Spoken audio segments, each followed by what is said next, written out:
Traveling 250,000 miles to the moon and back is a staggering achievement. But for the 4 astronauts aboard Artemis 2, completing those lunar orbits is only the prologue. The most dangerous phase of the entire mission doesn't happen in deep space. It happens right at the finish line.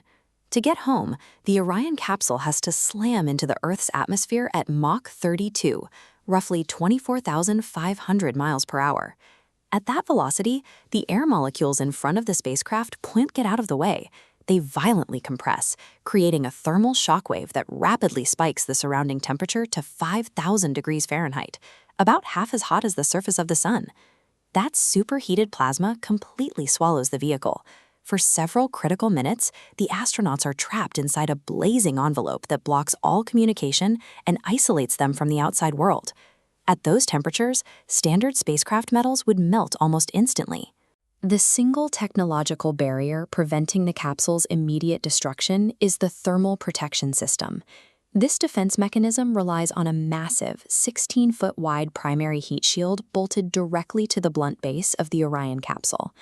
The physics of atmospheric re-entry are completely unforgiving.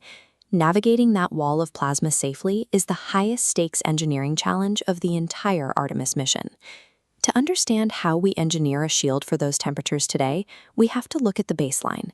NASA's Apollo missions successfully returned 24 astronauts using mid-century thermal engineering. They survived using a process called ablation. Instead of absorbing energy, the Apollo shields intentionally burned away, carrying heat away from the spacecraft.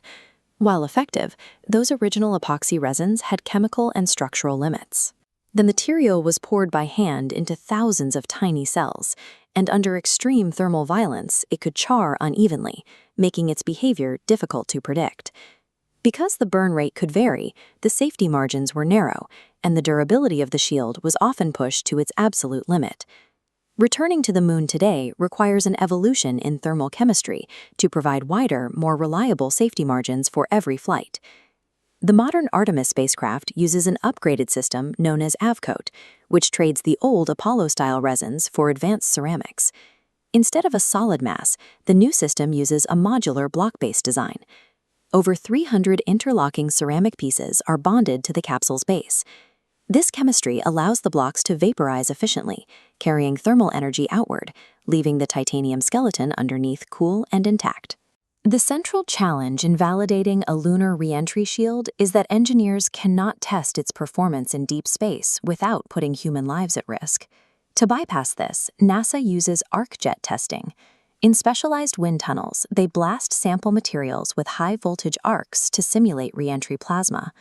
Holding the AVCoat samples in this 5,000-degree flow proves the ceramics can endure the sudden thermal shock without failing. Thermal protection is only one part of the requirement. The capsule must also endure the immense aerodynamic pressure of deceleration, which requires separate stress tests to validate the structural integrity of the entire spacecraft. This combination of modular chemistry and rigorous simulation allows engineers to validate the shield's flight readiness long before the capsule ever leaves the launch pad. When we bring the narrative back to the present moment, the Artemis 2 capsule is hitting the densest part of the Earth's atmosphere.